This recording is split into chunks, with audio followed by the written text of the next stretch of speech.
The marksman ये कहानी है एक मैक्सिकन बच्चे की जो एक ड्रग कार्टेल से बचकर भाग रहा है। ये फिल्म हाल ही में जनवरी 2021 में रिलीज हुई है और मुख्य भूमिका में लायम नीसन और कैथरीन बेनिक है। तो चलिए इस मूवी को एक्सप्लेन करना शुरू करते हैं। फिल्म की शुरुआत में हमें एक मैक्सिकन बच्चे को दिखाया जाता है जिसका नाम मिगेल है, जो मैक्सिको के एक गाँव में अपनी माँ रोजा और अपने मामा कार्लोस के साथ रहता है। मिगेल के फादर की डेथ हो चुकी है। एक दिन रोजा को अपने भाई कार्लोस का फ़ोन आता है। कार्लोस कहता है कुछ लोग मेरे पीछे पड़े हुए हैं और वो मुझे जान से मारना चाहते हैं। ये सुनकर रोजा काफ़ी घबरा जाती है। कार्लोस कहता है तुम घर में रखे पैसे लेकर ये देश छोड़कर चली जाओ। तभी हमें कार्लोस को दिखाया जाता है। कुछ लोगों ने उसे पकड़ा हुआ है जो ड्रग कार्टेल के लोग हैं।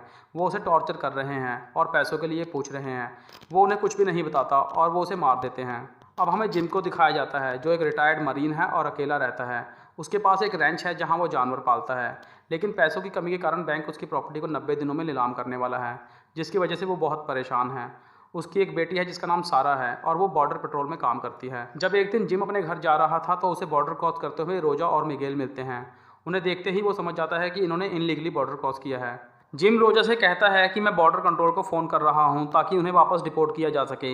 रोजा जिम से रिक्वेस्ट करती है और बॉर्डर कंट्रोल को फ़ोन करने के लिए मना करती है। कार्टेल के लोग कार्लोस को मारने के बाद अब उन्हें ढूंढ रहे थे। जिम बात कर ही रहा था तभी वो लोग वहां आ जाते हैं। उनमें से एक रिको जिसने कार्लोस को मारा था वो जिम से कहता है कि वो रोजा और मिगेल को उनके हवाले कर दें। तभी रिको का भाई गन निकालता है और गोली चलाने लगता है। तभी जिम उसे गोली मार देता है और दोनों तरफ से गोलियां चलती है और किसी तरह से जिम उनको वहां से बचा के निकल जाता है। थोड़ी दूर जाके जिम देखता है कि रोजा को गोली लगी है और वो कहता है कि मैं तुम्हें अस्पताल लेकर जाता हूँ। रोजा कहती है मेरे पास ज़्यादा समय नहीं है और वो मरते हुए एक एड्रेस देती है जो शिकागो शहर का था और वो कहती है कि तुम मिगेल को वहाँ छोड़ देना। जिम ये सब देखकर बहुत इमोशनल हो जाता है। अब सारा वहाँ आती है और कहती है कि रोजा और मिगेल ने इनलीगली बॉर्डर क्रॉस किया था, इसलिए मिगेल को वापस मैक्सिको डिपोर्ट कर दिया जाएगा। लेकिन जिम ऐसा नहीं चाहता। जिम चाहता था कि मिगेल अपनी फैमिली के पास शिकागो चला जाए। सारा कहती है ये कानून के खिलाफ है और ऐसा नहीं होगा। अब जिम रोजा के बैग को देखता है जो कार में रह गया था। वो पैसों से भरा हुआ था। अगले दिन जब मिगेल बॉर्डर कंट्रोल के ऑफिस में होता है तो जिम ऑफिस के बाहर रिको और उसके साथियों को देखता है। जिम समझ जाता है कि वो मिगेल के पीछे हैं। जिम ये बात सारा को बताने के लिए अंदर जाता है और एक दूसरा ऑफिसर डैनी मिलता है और वो जिम को बताता है कि मिगेल को लेने के लिए उसके रिश्तेदार मैक्सिको से आए हैं। वो समझ जाता है कि वो रिको ही है जो बहाने से मिगेल को लेने आया है। अब मिगेल की जान खतरे में थी और किसी तरह से जिम वहाँ से उसे निकाल लेता है।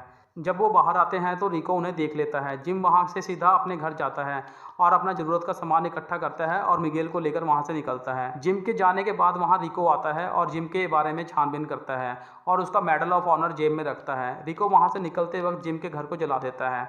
वहाँ से निकल के जिम मिगेल को खाने के लिए पूछता है और मिगेल सही से जवाब नहीं देता। जिम उसे एक कैफ़े में ले जाकर खाना खिलाता है। रास्ते में जिम एक दुकान से मैप लेता है रास्ता देखने के लिए। जिम क्रेडिट कार्ड से पेमेंट करता है और रिको को पता चल जाता है और वो उसे ट्रैक करता है। वो उसी दुकान में पहुंचता है और दुकान में जो लड़की थी उसे जिम के बारे में पूछता है और सीसीटीवी फुटेज देखने को कहता है और वो मना करती है और रिको उस लड़की को गोली मार देता है। जिम के पास फ़ोन नहीं था, इसीलिए वो पब्लिक फ़ोन से अपनी बेटी सारा को फ़ोन करता है और वो जिम को बहुत गुस्से होती है क्योंकि वो मिगेल को उसके ऑफिस से गैरकानूनी तरीके से ले गया था। जिम कहता है कि वहाँ उसकी जान को खतरा था और मैं शिकागो जा रहा हूँ उसे उसके रिश्तेदारों के पास छोड़ने के लिए। सारा जिम से कहती है कि वो मिगेल को वापस ले आएं। जिम उसकी बात नहीं मानता और कहता है कि मैंने उसकी माँ से वादा किया है उसे सही सलामत उसकी मंजिल तक पहुँचाएगा और जिम फ़ोन काट देता है। रास्ते में जिम की कार ख़राब हो जाती है और मैकेनिक कहता है कि कम से कम एक दिन लगेगा उसको ठीक करने के लिए और उसे वहीं रुकना पड़ता है। रात को खाना खाते समय जिम मिगेल से पूछता है कि ऐसा क्या हुआ जो कार्टेल तुम्हारी पूरी फैमिली के पीछे पड़े हैं। मिगेल बताता है कि उसके अंकल कार्लोस ने कार्टेल के साथ कुछ पैसों को लेकर घपला किया है। अगले दिन कार ठीक होने के बाद वो वहां से निकलते हैं और दूसरी तरफ रिको उन्हें ट्रैक कर रहा था। रास्ते में एक ऑफिसर जिम को रोकता है और कार के पेपर मांगता है और पूछता है कोई वेपन है। जिम कहता है हाँ राइफल है। ऑफिसर उसे बाहर आने को बोलता है और जिम की राइफल ले लेता है और कहता है कि बच्चे से अकेले में बात करनी है और जिम को पुलिस कार में बिठा देता है। जिम देखता है कि वो किसी से फ़ोन पे बात कर रहा है और कार की चाबी निकाल ली है। ऑफिसर जिम को कार से बाहर निकालता है और जिम उसे कहता है कि तुमने बच्चे से बात नहीं करी, तुम फ़ोन पे किससे बात कर रहे थे। जिम को शक हो जाता है और वो कहता है उन्होंने तुम्हें कितने पैसे दिए हैं और ऑफिसर गन निकालता है। तभी जिम का डॉग उस पर हमला करता है और किसी तरह से वो वहाँ से चले जाते हैं। यहाँ जिम अपनी गन लेनी भूल जाता है और जाते वक्त उसका मैप भी वहीं गिर जाता है। वो थोड़ी दूर जाके छुप जाते हैं और पुलिस की कार को देखते हैं। तभी वहाँ रिको आता है। वो ऑफिसर रिको से मिला हुआ था। रिको उस ऑफिसर को गोली मार देता है और कार में से जिम की गन ले लेता है। वो उस मैप को भी रख लेता है। अब जिम समझ गया था कि रिको की पहुंच मैक्सिको से यूएस तक थी। किसी पे भरोसा नहीं किया जा सकता था। वहाँ से निकल के वो एक गन शॉप पे जाते हैं और जिम एक राइफ़ल लेता है और रात को एक मोटेल में रुकते हैं। इस बार जिम क्रेडिट कार्ड से पेमेंट नहीं करता ताकि वो उसे ट्रैक ना कर सके। जिम मोटेल के रूम में होता है और कुछ आवाज़ें सुनता है। जब वो बाहर देखता है तो उसे रिको दिखता है और मिगेल से कहता है कि हमें यहाँ से जाना होगा। वहाँ से निकलकर वो झाड़ियों में जाकर छुप जाते हैं। जिम मिगेल से कहता है कि वो पार्किंग में खड़ी गाड़ी में जाकर बैठ जाए। अब रिको वहाँ से चला जाता है। जिम वहाँ से निकलकर अपनी बेटी सारा को फ़ोन करता है और वो कहती है जो लोग तुम्हारा पीछा कर रहे हैं वो बहुत ख़तरनाक लोग हैं और पुलिस पर भी भरोसा नहीं किया जा सकता। रिको मैप में देख लेता है कि वो शिकागो जा रहे हैं। वो शिकागो में अपने आदमी को फ़ोन करता है और जिम के बारे में पता करने को बोलता है। जब जिम शिकागो में एंटर होता है तो रिको के आदमी उसे देखते हैं और रिको को बताते हैं कि वो तुमसे 5 माइल्स दूर है। रिको जिम का पीछा करता है। अब रिको जिम को देख लेता है। इसी दौरान जिम की कार खराब हो जाती है। जिम रुककर सामने से रिको की कार पर निशाना लगाता है और रिको की कार का एक्सीडेंट हो जाता है।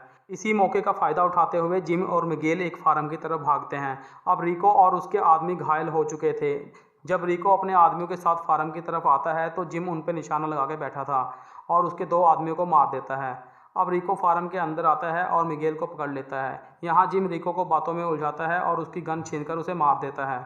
वहाँ से निकलकर जिम मिगेल को उसकी फैमिली के पास छोड़ता है और उसकी माँ से किया हुआ वादा पूरा करता है और इसी के साथ इस फिल्म का एंड होता है। दोस्तों ये थी कहानी द मार्क्समैन की। अगर आप इस फिल्म को डाउनलोड करना चाहते हैं तो आप मुझे इंस्टाग्राम पर मैसेज कर सकते हैं और अगर आपको वीडियो अच्छी लगी तो वीडियो को लाइक और शेयर करें और चैनल को सब्सक्राइब करें। तो मिलते हैं किसी और वीडियो के साथ, तब तक के लिए गुड बाय।